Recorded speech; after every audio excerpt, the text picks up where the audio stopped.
Non guardate le statue di marmo, non fissate i muscoli scolpiti nella pietra fredda, né le pelli di leone drappeggiate su spalle immobili che non sentono più il peso del cielo. Quello è ciò che voi mortali volete vedere, la forza senza il dolore, la gloria senza il sangue che macchia le mani, l'eroismo ripulito dall'odore acre della pazzia e della cenere. Io sono molto più di un nome inciso sui templi o di una costellazione che brilla indifferente sopra le vostre teste nelle notti d'estate. Io sono il sudore che brucia gli occhi, sono il grido che si spezza in gola quando il destino ti chiede l'impossibile, sono la carne che si lacera e lo spirito che si rifiuta di spegnersi. Mi chiamate Ercole, il nome romano che risuona come il passo pesante di una legione, ma in principio ero Alcide, e per i greci, coloro che per primi cantarono le mie sventure, sono Eracle. Ironico, vero?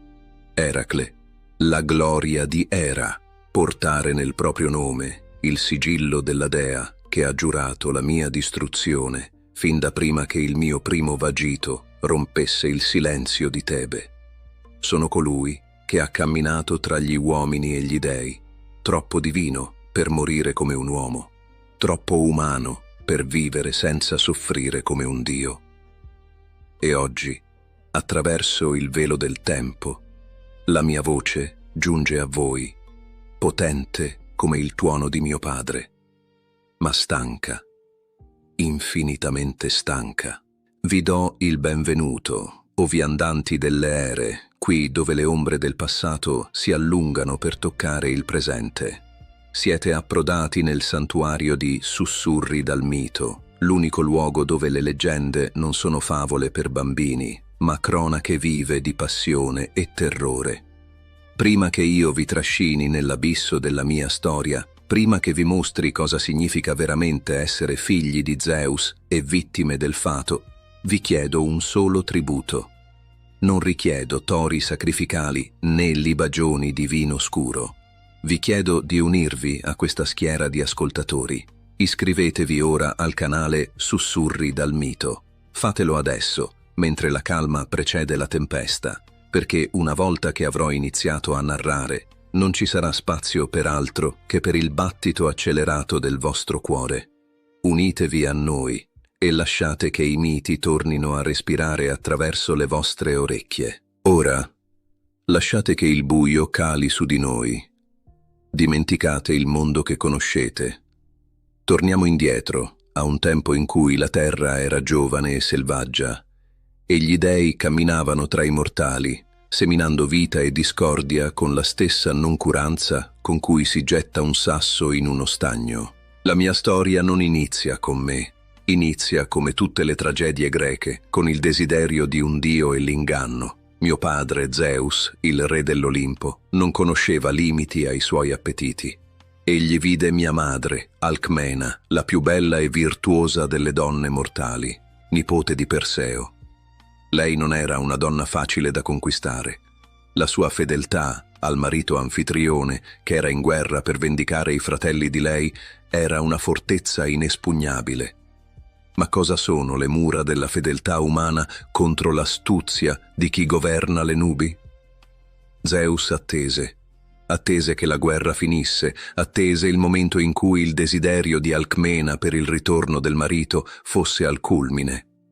E poi prese le sembianze di Anfitrione. Non un semplice travestimento, ma una metamorfosi perfetta. Quella notte si dice che Zeus ordinò al sole di non sorgere. Fece sì che la notte durasse quanto 3 notti normali. 3 notti di passione rubata, 3 notti in cui il seme di un dio e l'amore di una donna si fusero per creare qualcosa che il mondo non aveva mai visto prima. Io fui concepito in quell'eternità notturna, un ponte vivente tra la polvere della terra e la luce dell'etere. Quando il vero Anfitrione tornò, il giorno seguente, confuso dalla freddezza di una moglie che credeva di averlo appena accolto, la verità si svelò attraverso le parole dell'indovino Tiresia. Ma non fu la gelosia di un marito mortale a segnare il mio destino, fu la gelosia divina. Era la regina degli dei, la legittima moglie di Zeus, osservava dall'alto dell'Olimpo. Non era la prima volta che suo marito la tradiva, ma c'era qualcosa in questa unione, qualcosa nella cura che Zeus aveva messo nel mio concepimento, che accese in lei un odio freddo, implacabile, eterno. Lei sapeva, ancor prima che io nascessi, che ero destinato alla grandezza, e decise che ogni passo verso quella grandezza sarebbe stato pagato con il dolore. Nacqui a Tebe, gemello di Ificle, ma non eravamo uguali.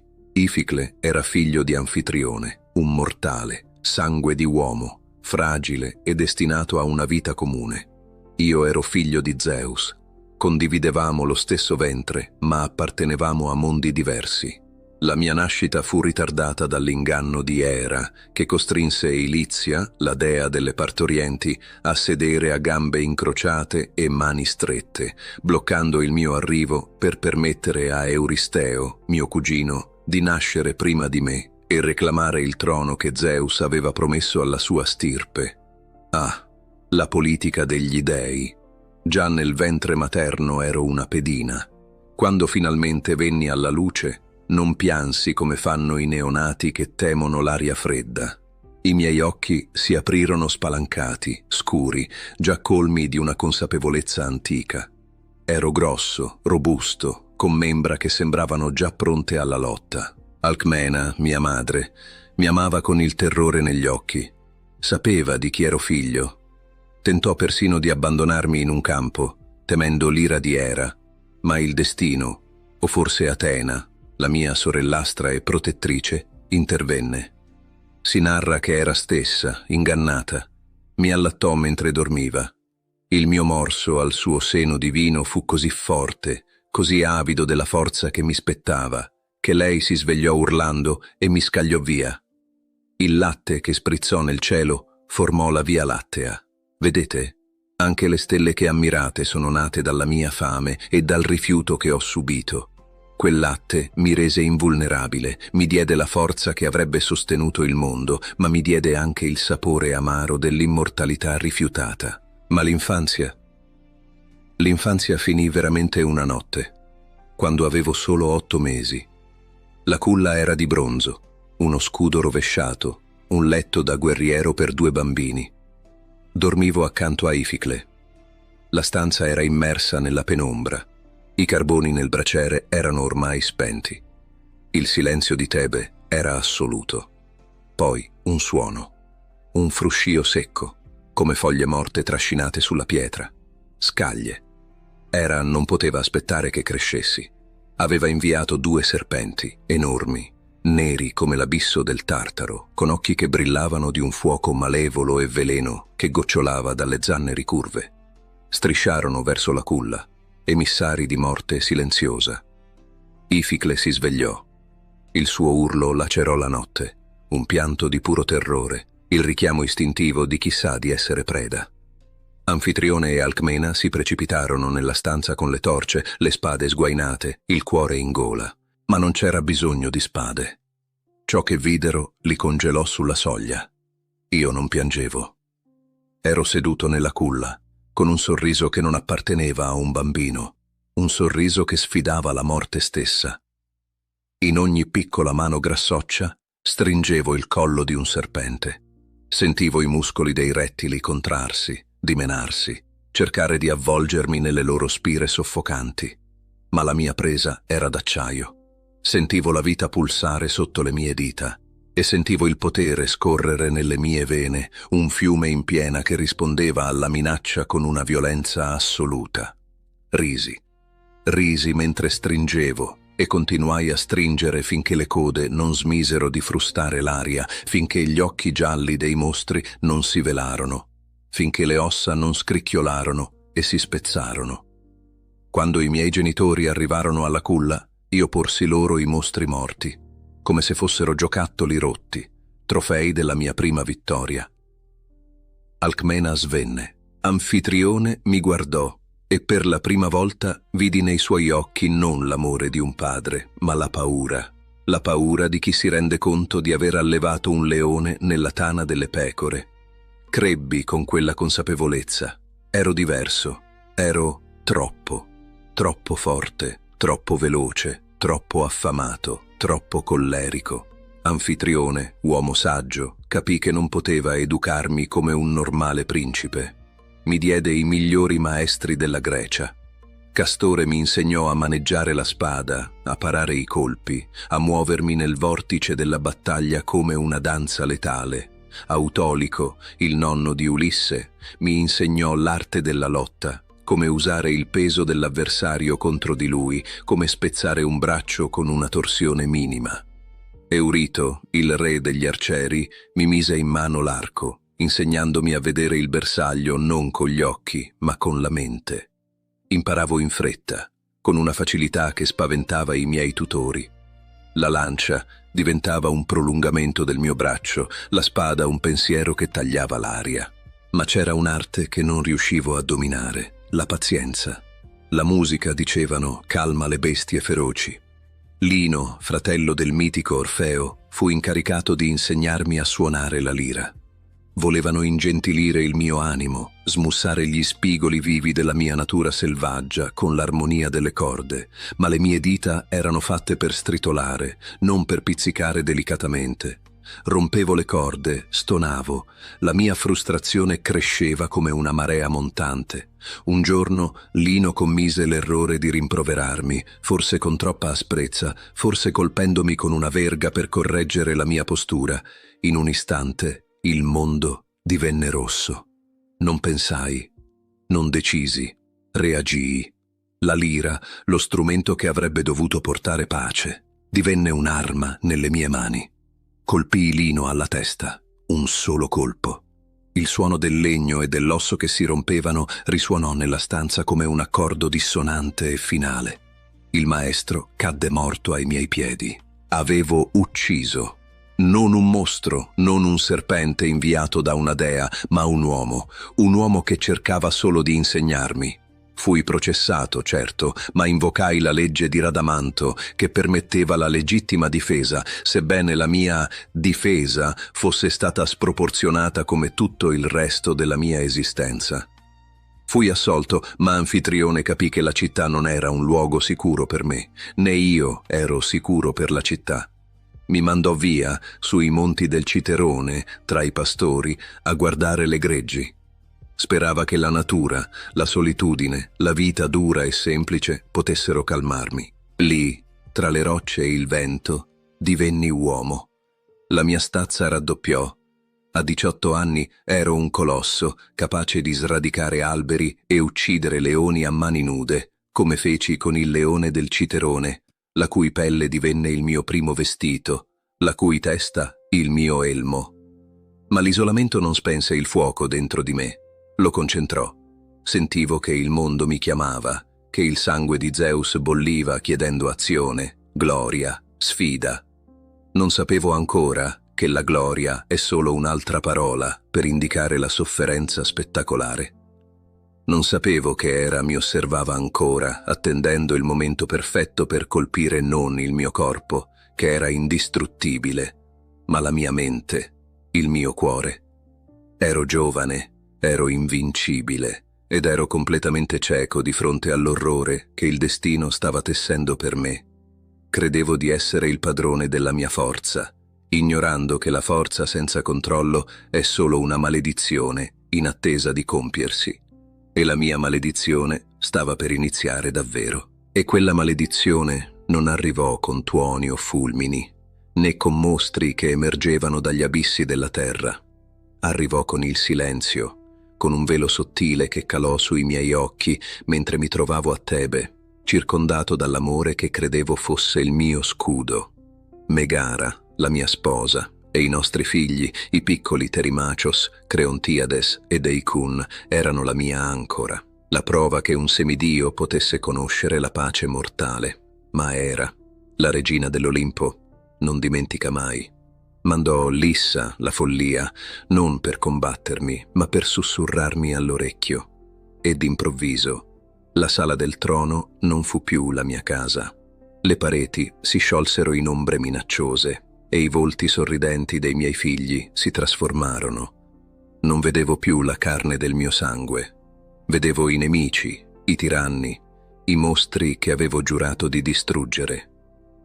La mia mente si spezzò come un ramo secco in una tempesta. Credevo di essere in guerra, credevo di difendere l'onore, e invece stavo compiendo l'atto più empio che un uomo possa commettere. Il mio arco cantò la sua melodia di morte e ogni freccia che scoccavo trafiggeva il mio stesso cuore, anche se non lo sapevo. Le mie mani, quelle mani capaci di strangolare serpenti nella culla, si chiusero su ciò che avevo di più caro, spegnendo la vita che avevo contribuito a creare. Quando la nebbia rossa si diradò, quando Atena scagliò una pietra contro il mio petto per farmi svenire e fermare il massacro, mi risvegliai in un lago di sangue. Non era il sangue di un leone o di un gigante, era il mio. Il grido che uscì dalla mia gola quel giorno fece tremare le pietre di Tebe più di qualsiasi terremoto scatenato da Poseidone. Volevo morire. Pregai ogni dio, maledissi mio padre Zeus, implorai la terra di aprirsi e inghiottirmi. Ma la morte, quella dolce liberazione che avevo donato a tanti, mi veniva negata. Teseo, il mio amico, mi prese per le spalle insanguinate e mi disse che il suicidio era la via dei codardi. Io dovevo vivere, dovevo soffrire, dovevo espiare, e così, con l'anima ridotta a brandelli, mi trascinai a Delfi.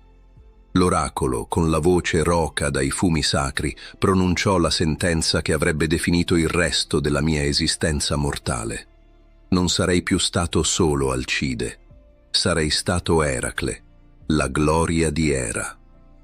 Un nome che era uno scherno, un marchio a fuoco. La mia leggenda sarebbe stata costruita sul dolore inflitto da lei. La Pizia mi ordinò di servire Euristeo, re di Tirinto, l'uomo che più disprezzavo, un cugino vile che si nascondeva in una giara di bronzo al solo mio sguardo. 12 anni, 10 fatiche, che poi divennero 12, perché la crudeltà degli dei è meticolosa. Non cercavo la gloria in quelle imprese, cercavo la purificazione. Volevo che il sudore e il sangue lavassero via l'immagine dei corpi esanimi dei miei figli. La prima prova fu il leone di Nemea, una bestia la cui pelle non poteva essere ferita da ferro, bronzo o pietra. Ricordo l'odore della sua tana, un misto di putrefazione e zolfo. Le mie frecce rimbalzavano sul suo manto come grandine su un tetto. Capii allora che la forza bruta non bastava, serviva la volontà. Mi chiusi nella grotta con lui, al buio, solo muscoli contro muscoli, respiro contro respiro. Lo strinsi tra le braccia, sentendo le sue costole cedere, il suo ruggito spegnersi in un rantolo. Scuoiai la bestia usando i suoi stessi artigli, vestendomi della sua invulnerabilità, un'armatura che proteggeva il mio corpo, ma lasciava nuda la mia anima tormentata. Poi venne l'idra di Lerna. Ah, Lerna! Una palude che ribolliva di veleno antico. La bestia aveva 9 teste, e per ognuna che mozzavo 2 ne ricrescevano, sibilanti e piene di odio. Era la metafora perfetta del mio tormento, il male che si moltiplica quando cerchi di tagliarlo via con la violenza. Il suo fiato era pestilenza, il suo sangue acido. Fu mio nipote Iolao a salvarmi dalla follia di quella battaglia infinita, portando il fuoco. Io tagliavo, lui cauterizzava. Carne bruciata e urla disumane riempirono l'aria finché non rimase che la testa immortale, che seppellii sotto una roccia immensa. Immersi le mie frecce nel suo sangue, creando l'arma più letale del mondo, senza sapere che quel veleno sarebbe stato la chiave della mia fine. Euristeo, nel suo sadismo, non contò quella fatica, né quella delle stalle di Augia, dove l'umiliazione doveva essere la mia punizione. Pulire lo sterco accumulato in 30 anni da mandrie divine. Un eroe ridotto a spazzino. Ma la mia mente, quella mente che Era aveva cercato di spezzare, era lucida. Non toccai il letame. Deviai il corso di 2 fiumi, l'Alfeo e il Peneo, scatenando la forza della natura per lavare via la lordura. L'acqua ruggì attraverso le stalle, portando via tutto, lasciando solo la pietra pulita e il mio orgoglio intatto. Avevo trasformato la vergogna in un'opera di ingegneria divina. Cacciai la cerva di Cerinea per un anno intero, inseguendola fino alle terre degli Iperborei, imparando la pazienza che non avevo mai posseduto. Catturai il cinghiale di Erimanto, portandolo vivo sulle spalle mentre la neve mi mordeva la pelle, e risi vedendo Euristeo gettarsi nella sua giara per il terrore. Scacciai gli uccelli del lago Stinfalo, creature con piume di bronzo che oscuravano il sole, usando i crotali forgiati da Efesto per stordirli prima di abbatterli. Domai il toro di Creta, una furia bianca di muscoli e schiuma, e le cavalle di Diomede, bestie demoniache nutrite con carne umana, alle quali diedi in pasto il loro stesso crudele padrone, per placare la loro fame innaturale. Ogni fatica mi portava più lontano dall'uomo che ero stato e più vicino a qualcosa di diverso, qualcosa di più duro, più freddo. Rubai la cintura di Ippolita, regina delle Amazzoni, un'impresa che avrebbe dovuto essere diplomatica ma che, per colpa di un sussurro di Era tra le guerriere, finì in un bagno di sangue che ancora rimpiango. Ippolita non meritava di morire per la mia redenzione. E poi spinsi il mio cammino fino ai confini del mondo conosciuto per rubare i buoi di Gerione, il gigante a 3 corpi. Lì, dove l'oceano finisce, eressi le mie colonne, un monumento alla mia solitudine. Il sole bruciava così forte che scoccai una freccia contro Elio stesso, e lui, ammirato dalla mia audacia, mi prestò la sua coppa d'oro per attraversare le acque. Ma le prove più dure dovevano ancora venire, quelle che sfidavano le leggi stesse della natura. Per le mele d'oro delle Esperidi dovetti ingannare Atlante, il titano che reggeva la volta celeste. Per un momento, un solo, eterno momento, presi il cielo sulle mie spalle. Sentii il peso di miliardi di stelle, il gravare infinito del cosmo che schiacciava le vertebre, che minacciava di polverizzare non solo le mie ossa, ma la mia essenza. In quell'istante compresi la solitudine degli dei, il peso schiacciante dell'eternità, e capii che la forza fisica non è nulla in confronto alla resistenza dello spirito. Ingannai Atlante per riprendersi il suo fardello, ma una parte di quel peso rimase per sempre nella mia anima. Infine, l'ultima discesa. Non verso terre lontane, ma verso il basso, nell'Ade. Dovevo portare Cerbero, il cane a 3 teste, alla luce del sole. Scesi dove nessun vivo dovrebbe camminare, tra le ombre dei morti che mi tendevano mani diafane, sussurrando rimpianti. Vidi Teseo incatenato e lo liberai. Vidi il volto severo di Ade, il re dei morti. Non usai armi. Mi disse: se riesci a domarlo con le tue sole mani, è tuo. Affrontai la bestia primordiale, la personificazione della paura della morte. Le sue fauci sbavavano veleno. I serpenti sulla sua criniera mordevano la mia pelle invulnerabile, ma io strinsi. Strinsi la gola della morte finché non si sottomise. Trascinai l'orrore degli inferi davanti a Euristeo e vidi nei suoi occhi non solo terrore, ma la consapevolezza che non ero più un uomo che lui potesse comandare. Ero diventato qualcosa che apparteneva sia alla vita che alla morte. Le fatiche erano finite, ma la pace, no, la pace non era nel destino di Eracle. Vagai ancora, un'anima irrequieta. Cercai una nuova moglie, Deianira, sperando di ricostruire ciò che avevo distrutto a Tebe. Luttai contro il dio fiume Acheloo per lei, spezzandogli un corno. La salvai dal centauro Nesso, che tentò di violarla mentre attraversavamo un fiume in piena. La mia freccia, quella intinta nel veleno dell'idra anni prima, colpì il centauro, e lui, con l'ultimo respiro, tesse l'inganno finale. La vendetta che avrebbe fatto ciò che leoni, giganti e dei non erano riusciti a fare. Disse a Deianira di raccogliere il suo sangue come filtro d'amore, qualora il mio cuore avesse mai vacillato. E il mio cuore vacillò, o così credette lei. Quando portai a casa la principessa Iole come prigioniera, la gelosia di Deianira, alimentata dalla paura di perdermi, la spinse a usare quel dono maledetto. Impregnò una tunica con il sangue del centauro e me la inviò. Indossai quella tunica per compiere un sacrificio a mio padre Zeus. Il calore del fuoco sacro attivò il veleno. Non era dolore, era distruzione assoluta. Il sangue dell'idra, mescolato a quello di Nesso, iniziò a divorarmi la carne.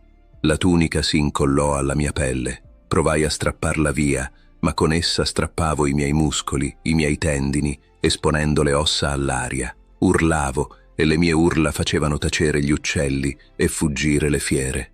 Ero l'uomo più forte del mondo e stavo venendo disfatto da un pezzo di stoffa e dall'inganno di un mostro morto da anni. Capii che era la fine. Non c'era nemico da colpire, non c'era collo da spezzare. C'era solo il fuoco che scorreva nelle mie vene, un incendio che non si poteva spegnere. Ordinai di essere portato sul monte Oeta. Lì feci costruire la mia pira funeraria. Nessuno aveva il coraggio di accenderla. Guardavano il loro eroe, il loro salvatore, ridotto a una massa di carne agonizzante che implorava la morte come un dono. Fu Filottete, un giovane, ad avere la pietà di avvicinare la torcia, e in cambio gli donai il mio arco e le mie frecce. Mentre le fiamme lambivano il legno, sentii il dolore raggiungere il suo apice e poi, improvvisamente, svanire. La parte mortale di me, quella che aveva sofferto, sanguinato, pianto e ucciso i propri figli, stava bruciando. La carne di mia madre Alcmena si consumava, lasciando solo ciò che apparteneva a Zeus. Mentre il fuoco ruggiva verso il cielo, non sentii paura. Sentii, per la prima volta dopo quel giorno maledetto a Tebe, un silenzio perfetto. Il fumo saliva, e io salivo con esso, non come un fantasma, ma come un tuono che ritorna alla tempesta. L'Olimpo mi attendeva non come un servo, ma come un pari. La sofferenza era stata il crogiolo, e ora, finalmente, l'oro era puro. E così quel fumo non era una fine, ma un carro. Non c'era più dolore.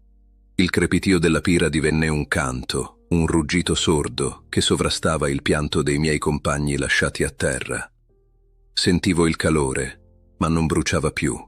Divenne luce, una sostanza liquida e dorata che colmava le crepe della mia anima lacerata.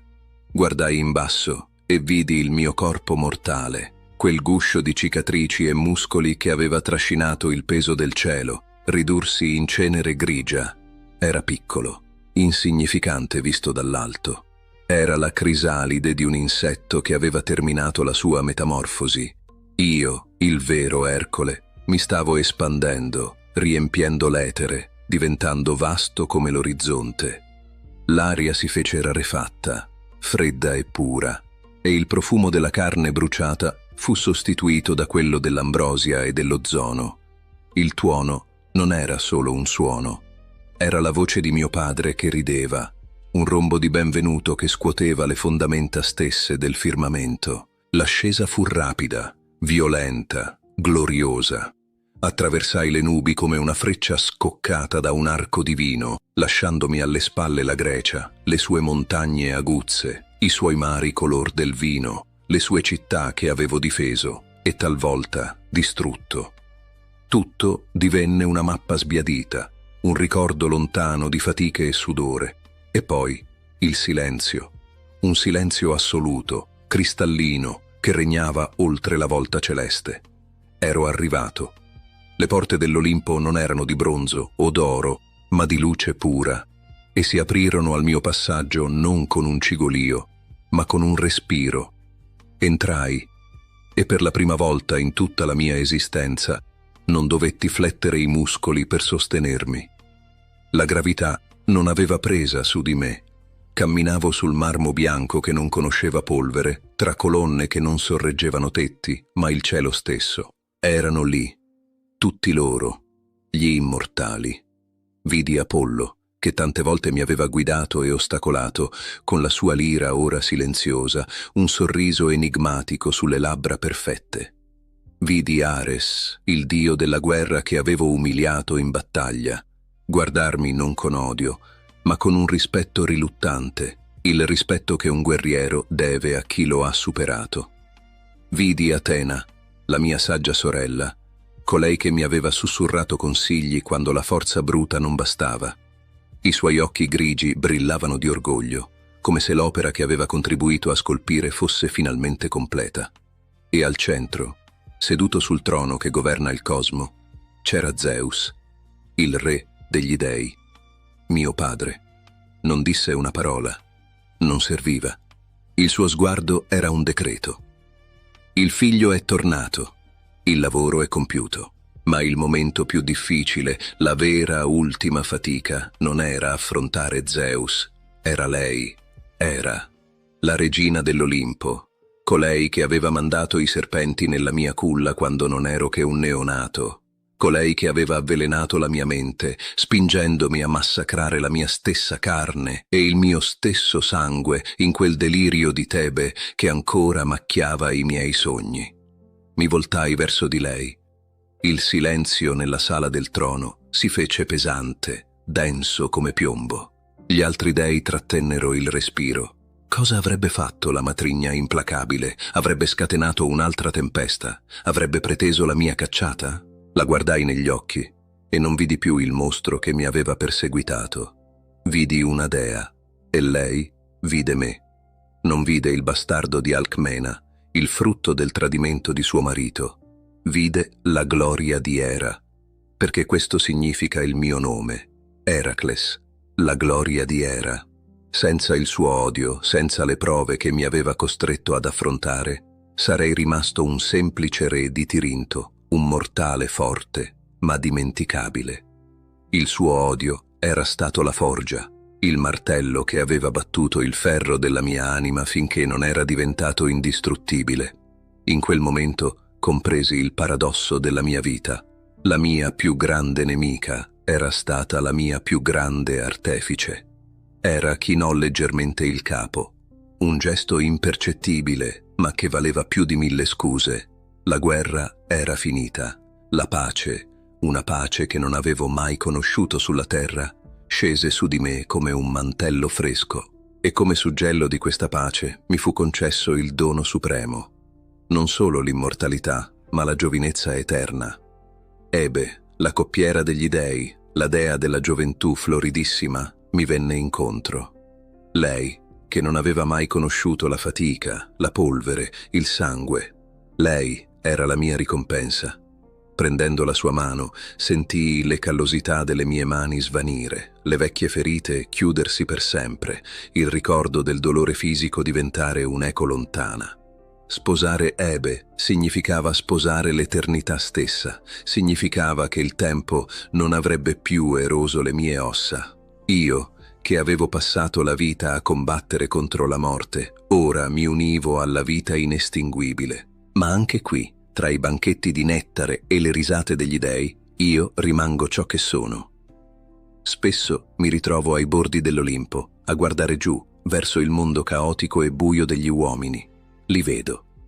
Vedo i viaggiatori che si fermano ai crocevia e invocano il mio nome per avere protezione. Vedo gli atleti a Olimpia che si ungono il corpo e pregano per avere un frammento della mia forza. Vedo i soldati che stringono le lance e chiedono il mio coraggio prima della carica. E sorrido, ma con una punta di malinconia. Loro pregano per la forza, pensando che sia un dono. Non sanno che la forza è un fardello. Non sanno che essere il più forte significa essere il più solo, significa dover portare il peso che nessun altro può sollevare. Quando presi il cielo sulle spalle al posto di Atlante, non fu il peso fisico a quasi schiacciarmi, ma la consapevolezza dell'infinito, la solitudine cosmica di chi regge l'universo, mentre gli altri vivono ignari sotto di esso. La mia eredità sulla terra non sono le colonne che ho piantato ai confini del mondo conosciuto, né i mostri che ho ucciso. Quelle sono storie per bambini, racconti per spaventare o ispirare. La mia vera eredità è il significato della sofferenza. Ho mostrato all'umanità che l'uomo può sopportare più di quanto creda. Ho mostrato che non importa quanto sia profonda la palude di lerna in cui ti trovi, non importa quante teste abbia il problema che ti assale, non importa quanto sporche siano le stalle della tua anima, c'è sempre un modo per ripulire, per tagliare, per vincere. La mia vita è stata la dimostrazione che il divino non si raggiunge con la facilità, ma attraverso la pathos, attraverso la sopportazione eroica del dolore. Ricordo ancora il bivio quando ero giovane e Prodico raccontava la storia della mia scelta tra il vizio e la virtù. Il vizio mi offriva una vita facile, morbida, piena di piaceri. La virtù mi promise una strada irta di sassi, sudore, lacrime e sangue, ma alla fine la gloria vera. Scelsi la strada difficile e in ogni momento di disperazione, quando il leone di Nemea mi strappava la pelle, quando il veleno dell'idra mi bruciava le vene, quando la follia mi ottenebrava la mente, mi chiedevo se avessi fatto la scelta giusta. Ora, seduto qui, con l'oro dell'eternità che scorre nelle mie vene, so che non c'era altra scelta. Un eroe non sceglie il destino sceglie l'eroe, e l'eroe sceglie solo come affrontarlo, se in piedi o in ginocchio. Guardo giù e vedo le generazioni passare. Ho visto sorgere Roma, ho sentito i generali invocarmi come Hercules Invictus. Ho visto imperi crollare e nuove divinità prendere il posto delle vecchie. Ma il mito persiste. Perché? Perché dentro ogni uomo, dentro ognuno di voi che ascolta la mia voce attraverso i millenni, c'è un piccolo Ercole che lotta. Ognuno di voi ha le sue 12 fatiche. Forse non dovete strangolare leoni a mani nude o catturare cinghiali feroci, ma combattete contro la malattia, contro la povertà, contro l'ingiustizia, contro i demoni della vostra stessa mente. Le vostre idre sono le preoccupazioni che si moltiplicano quando ne tagliate una. I vostri uccelli di stinfalo sono le parole crudeli che vi feriscono dall'alto. E il vostro Cerbero, tutti noi dobbiamo guardare in faccia la morte prima o poi e non averne paura. La mia apoteosi, la mia salita al cielo non è un premio per essere stato perfetto. Non lo sono mai stato. Sono stato un ubriacone, un violento, un assassino, un uomo tormentato dai rimorsi. Ho pianto, ho urlato, ho fallito, ma non mi sono mai arreso. Mai. Ho continuato a camminare un passo pesante dopo l'altro finché non ho consumato la terra sotto i miei piedi. E questo è ciò che mi rende un dio, non il potere di Zeus, ma la resilienza dell'uomo. Io sono il ponte tra voi e l'Olimpo. Sono la promessa che la sofferenza ha un senso, che il fuoco purifica, che dopo la pira c'è l'ascesa. Ora, le stelle sono la mia dimora. La costellazione che porta il mio nome ruota lenta nel cielo notturno. Un guardiano silenzioso che veglia su chi lotta nel buio. Quando guardate in alto, nelle notti d'estate, e vedete quella figura inginocchiata tra gli astri, sappiate che non vi sto giudicando, vi sto incoraggiando, vi sto dicendo ancora uno sforzo, ancora un passo, il mostro può essere sconfitto, il peso può essere retto. Il racconto della mia vita mortale finisce qui, dove la carne si è fatta luce. Ma i miti sono infiniti, come le onde del mare di Poseidone. Le voci del passato sono tante, e ognuna ha una verità da sussurrare, una lezione da impartire col sangue e con l'oro. Io ho deposto la clava e la pelle di leone e mi godo il nettare dolce della memoria. Ma il canale dei sussurri dal mito deve continuare a vibrare di nuove storie, di nuovi eroi, di nuovi mostri. Il fuoco della narrazione non deve spegnersi mai, perché è l'unico fuoco che scalda le notti fredde dell'anima umana. Chi volete che prenda la parola adesso? Chi deve scendere dalle ombre dell'Ade o scendere dalle vette dell'Olimpo per raccontarvi la sua verità? Volete sentire il lamento di una madre tradita? L'astuzia di un viaggiatore che ha sfidato gli dei? O forse La voce roca di un mostro che non ha mai chiesto di essere tale? Scrivetelo nei commenti. Fateci sapere quale anima antica volete evocare nel prossimo episodio. Io, Ercole, figlio di Zeus e di Alcmena, dio della forza e protettore dell'umanità, vi saluto. La mia fatica è finita. La vostra leggenda continua.